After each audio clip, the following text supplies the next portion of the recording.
Marijuana supporters, I should say, claim that legalization of the drug would bring in millions of tax dollars in revenue. But 7 News reporter Marc Stewart investigating a hidden cost for all of us. Marc, substance abuse counselors now worried about an increase in patients.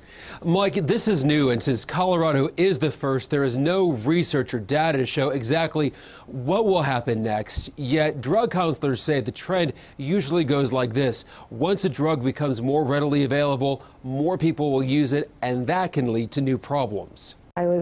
When I heard the results of the election, I did cry. The passage of Amendment 64 still moves Alicia Brown. As you can see, I'm getting emotional right now. Emotional because 17 years ago, she was addicted to pot. It breaks my heart. Now she fears the drug that made her feel good Kind of made me forget about the things I didn't want to think about. Will harm Colorado as a whole. I never worked as hard when I was high as I did when I was sober. At the state's largest drug treatment facility, marijuana addiction is the #1 reason why adolescents seek treatment. For adults, it's #2. It's difficult for us to say, okay, this is what the future is going to look like. Yet counselors say history shows when dealing with alcohol and prescription drug addiction, workplace productivity slumps and healthcare costs rise. Addiction is a public health problem. A problem that Alicia Brown's experience tells her may grow worse because of Amendment 64. This is opening up a whole can of worms here that, I don't really know how we're going to deal with all this.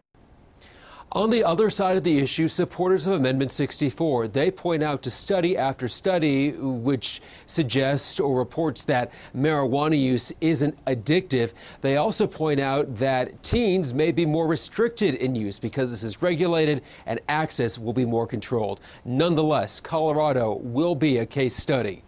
Live in Denver tonight, Marc Stewart, 7 News.